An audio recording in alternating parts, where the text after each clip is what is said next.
আরবি টু বাংলা কাজের জন্যে গুরুত্বপূর্ণ আরবি বাক্য। প্রবাসী ভাই ও বোনদের জন্যে নিয়ারসি ওয়ার্ল্ড টিপস বাংলা চ্যানেল থেকে আমি মিজান সর্দার।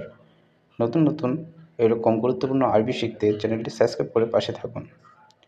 শুরু করা যাক। কয়টা বাজে?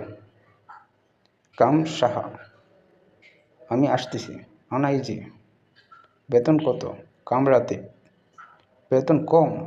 রাতিব সোয়া, কত দিবেন? কামাথি, কাজ জানি। সুগল মালুম, কাজ বেশি। সুগল জ্যাদা, কত লাগবে? কাম আফগান, সব কিছু। কুল্লুসাই, পারবো না। মা ইকদার। এরকম নতুন নতুন ভিডিও পেতে আমার চ্যানেলটি সাবস্ক্রাইব করে পাশে থাকুন। শিখুন গুরুত্বপূর্ণ আরবি বাক্য। ধন্যবাদ সবাইকে।